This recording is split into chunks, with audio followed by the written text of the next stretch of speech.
নমস্কার, আমি আশা। কেমন আছেন সবাই? আশা করি সকলে বেশ ভালো আছেন এবং সুস্থ আছেন।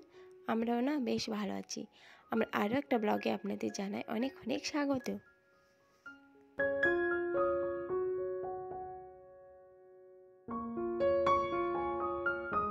আজ হচ্ছে মঙ্গলবার আর এখন বাজে ওই 8:30টার মতো। আর এখন থেকে আমি আমার ব্লগটি স্টার্ট করলাম। আশা করছি আপনাদের বেশ ভালোই লাগবে। অন্যান্য দিন আমি অনেক আগেই ব্লগটা স্টার্ট করি, কিন্তু আজকে একটু দেরি করে করলাম। শরীরটা একদমই চলছে না বা শরীরটা একদমই সায় দিচ্ছে না। ভাবলাম যে আজকে ক্যামেরা অন করব না, কিন্তু ক্যামেরা অন না করলে তো আর হয় না। আমার তো এটা একটা কাজ হয়ে গেছে এখন। প্রতিদিনই যেমন ভিডিও আমাকে দিতে হয়, সেরকম আজকেও দিতে হবে, যতটাই শরীর খারাপ থাক না কেন। তো তাই ভাবলাম যে এখন থেকে একটু ক্যামেরাটা স্টার্ট করি। আসলে কালকে রাত্রিবেলায় ফিরেছি, তারপর স্নান করে রান্না করা, খাওয়া দাওয়া সমস্ত পার্ট চুকিয়ে তারপরেও আবার আমি অন্য কাজে ব্যস্ত ছিলাম। সেটাও তোমাদের সাথে ক্যামেরার সামনে আনা হয়নি, কারণ আমার মেয়ের আজকে প্রজেক্ট জমা দেওয়ার ডেট ছিল। তো সেটাই আর কি কালকে আমি প্রায় 12:30 পর্যন্ত রাত জেগে বসে বসে করেছিলাম। কারণ ছোটো বাচ্চা তো, ওরা তো পুরোটাই পারে না। ও কিছুটা করে রেখে দিয়েছিলো, তারপর আমি ওকে হেল্প করেছিলাম। তা সেই কাজটা করতে মোটামুটি আমার 12:30 পর্যন্ত হয়ে গেছিলো। আবার এদিকে সারাটা দিন পরিশ্রম, তারপর আবার রাত্রে ঠিক ঘুমটা হয়নি। দিয়ে সব মিলিয়ে শরীরটা একরকম খারাপই যাচ্ছিল। তো সকাল থেকে উঠতেও ইচ্ছা করছিল না, কিন্তু ওই যে মেয়ের স্কুল আছে, ওকে তো দিয়ে আসতেই হবে। তাই সকাল সকাল উঠে ওকে নামিয়ে দিয়ে এসেছিলাম। আর নামিয়ে দিয়ে আসার পর কিন্তু আমি আবার এসে শুয়ে পড়েছিলাম, যেটা আমি অন্যান্য দিন কখনোই করি না। মেয়েকে নামিয়ে দিয়ে এসে তারপর ফ্রেশ হয়ে আবার সংসারের কাজে লেগে পড়ি, কিন্তু আজকে সেটা করতে পারিনি। যেহেতু রাত্রেবেলায় স্নান করেছিলাম, তাই মাথায় চরমতম যন্ত্রণা ছিল, আর মেনলি সেই জন্য আমার শরীরটা প্রচণ্ড ক্লান্ত ছিল। তো যাই হোক, একটু উঠে তারপর নিজের জন্য চা বানিয়ে খেয়েছি। ছেলে হাজব্যান্ড দুজনেই খাওয়া দাওয়া করে নিয়েছে, আর হাজব্যান্ড তো বেরিয়ে গেছে কাজে, আর ছেলে এখন নিজের রুমে পড়াশোনা করছে। আর ততক্ষণ আমি আমার রান্নাটাও সেরে নিচ্ছি। তো রান্নার মধ্যে আজকে মাছের ঝোল করব, আর বাঁধাকপির একটা সবজি, আর এই যে কাকপতি শাক, এটা একটু করে নেব। এগুলো করতে একটু সময় লাগবে, কারণ সবজি করতে তো একটু সময় লাগে। মাছ মাংস হয় কি অতটাও সময় লাগে না, কিন্তু এখন সবজি বানাতে একটু সবজিগুলো কাটা, তারপর ধোয়া, একটু সময় লাগে। তো যাই হোক, সেইভাবেই রান্নাটা করে নিচ্ছি। তো শাকটা আমার হয়ে গেছে, আর এইদিকে দেখো বাঁধাকপিটা আমি ধুয়ে রেখে দিয়েছি। আর এখন একটু মশলা করে এখন সমস্ত সবজিগুলো দিয়ে এখন ভালো করে নাড়াচাড়া করব। আজকে বাঁধাকপিটা হাঁড়ির মধ্যেই করলাম, প্রেসারে আর দিইনি। আর এখনকার বাঁধাকপিটা খুব সঙ্গে সঙ্গে কিন্তু নরম হয়ে যাচ্ছে, খুব একটা বেশি সময় লাগছে না। তাই ভাবলাম যে হাঁড়ির মধ্যে কষিয়ে নিই, আর এইভাবে হাঁড়ির মধ্যে কষিয়ে বাঁধাকপিটা কিন্তু খেতেও বেশ ভালো লাগে। সংসারে সবসময় যে একই রকম পরিস্থিতি থাকবে এটা কিন্তু কখনোই নয়, কখনো ভালো কখনো খারাপ, সব রকম মিলিয়ে কিন্তু একটা সংসার। আর সমস্ত কিছুই কিন্তু আমাদেরকে মানিয়ে নিতে হবে, আর সমস্ত পরিস্থিতিতেই কিন্তু আমাদেরকে হাসি মুখে কাজ করতে হবে। এটাই তো সংসারের নিয়ম। আর আমাদের গৃহবধূদেরও এইটাই নিয়ম যে সমস্ত দিকে কিন্তু মানিয়ে গুছিয়ে চলতে হবে। যেরকমই পরিস্থিতি থাক না কেন, ভালো মন্দ সমস্ত দিককেই কিন্তু গ্রহণ করতে হবে।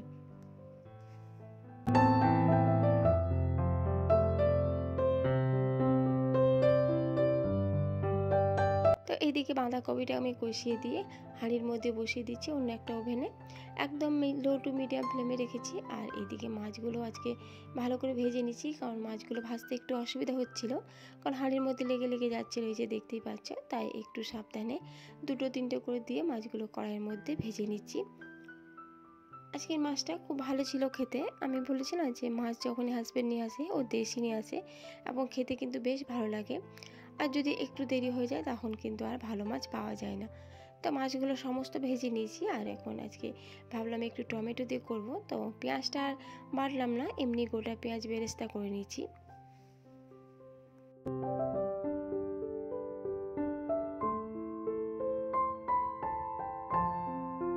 পেঁয়াজটা বেরেস্তা করে তার মধ্যে হলুদ গুঁড়ো, ধনে জিরে গুঁড়ো দিয়ে ভালো করে মশলা করে এখন টমেটোগুলো দিয়ে দিলাম, আর তার সাথে অবশ্যই ধনেপাতা কুচি দিয়েছি। কাল থেকে বাড়ির মধ্যে যেমন একটা আনন্দ আছে, সেরকম সকলের মধ্যে একটা ক্লান্তি ভাবও আছে, কারণ ভাইদেরও শরীর প্রচণ্ড খারাপ, ওরা প্রায় 2 রাত ধরে জেগে আছে। আমি তো না হলে একদিন গিয়েছিলাম, আর ওদেরও প্রচণ্ড শরীর খারাপ, কিন্তু এখন তো কিছু করার নেই, শরীর খারাপ নিয়ে এখন 5টা দিন হসপিটালেই থাকতে হবে, কারণ সিজারে তো আর 2 দিনে ছুটি দিয়ে দেবে না, মিনিমাম 5 দিন রাখবে। আর ওই পরিস্থিতিতে ওদেরকেও থাকতে হচ্ছে। তো যাই হোক, সমস্ত কিছুই কিন্তু বাচ্চা দেখে ভুলে যাওয়া হয়।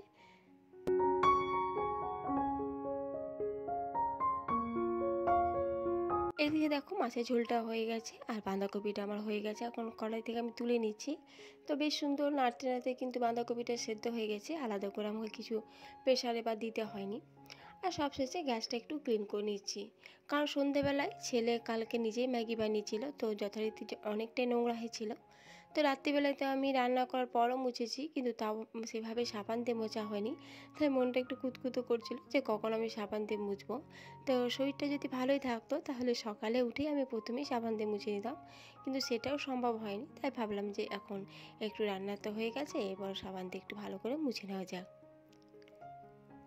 তো এখনকার দিনে ছেলে মেয়ে তো কোনো তফাৎ নেই, ছেলে মেয়ে দুটোই সমান, ছেলেই হোক বা মেয়ে হোক। তো আমাদের বাড়ির মধ্যে একটা খুব আশা ছিল যে আমাদের একটা মেয়ে হবে। তার কারণ হচ্ছে আমাদের সবগুলোই ছেলে, কারণ আমার তো একটা ছেলে, তারপর বোনেরও 2 ছেলে, তারপর আরও একটা ভাই ছিল, ওরও ছেলে। তো সব মিলিয়ে মনে হচ্ছে যে একটা যদি মেয়ে হয় তাহলে বেশ ভালো হয়।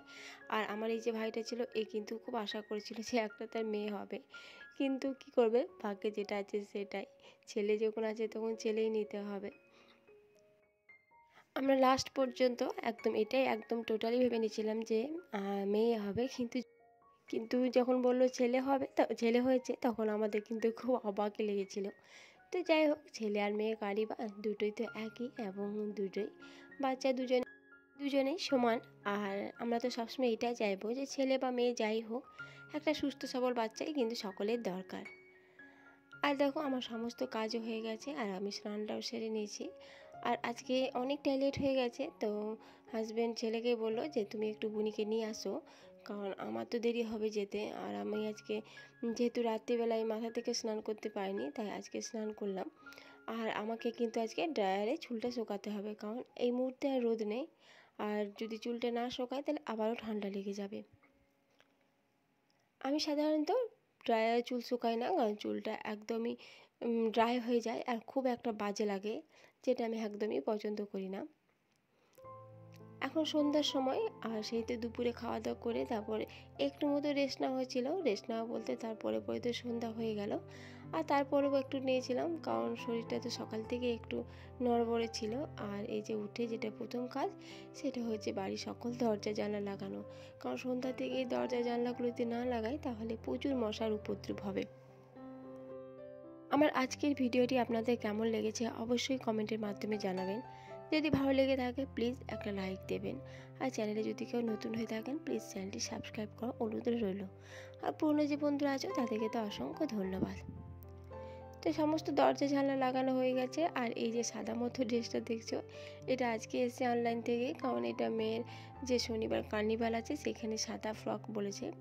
তো মেয়েটা সাদা ফ্রক একটাও নেই, এই যে পিঙ্ক আছে, লাল আছে, এরকম 2-3টে আছে, কিন্তু সাদা ছিল না, তাই বাধ্য হয়ে এক প্রকার সাদা ফ্রক অর্ডার দিলাম, আর সেটাই আজকে দিয়ে গেছে। তো ঠিকঠাকই আছে, তবে এই ফ্রকটা ওই প্রোগ্রামের দিনেই পরবে, বাকি দিন কিন্তু আমার মেয়ে আর পরবে না, কারণ ও একটু নরম টাইপের জামা ভালোবাসে। তাই এখন আর এই ধরনের জামা আমি একদমই কিনি না। আগে যা কিনেছি, কিন্তু এখন আর কিনি না, কারণ ও তো পরতেই পছন্দ করে না। বিশেষ করে গ্রীষ্মকালে তো এইসব জামা গায়ে দেবে না, সিম্পল একটা করে নরম জামা গায়ে রাখে। আসলে বাচ্চাতে ওরা যেটাতে কমফোর্টেবল পায় সেটাই ওরা ব্যবহার করে। তো এই যে ওকে উঠেছেও, কিন্তু ও বিছানা থেকে নামতে চাইছে না, তাই আমি ভাবলাম ওখানে পরিয়ে দিই। আর এদিকে ওর জন্য দুধটাও গরম করে নিয়েছি, ওকে দুধটাও দিয়ে দেবো। আর ছেলে তো আছে, ছেলের জন্য আজকে একটু মুড়ি মেখে দেবো, তো শসা, চানাচুর, সর্ষের তেল যেটা খাই সেটাই ওকে দিয়ে দেবো।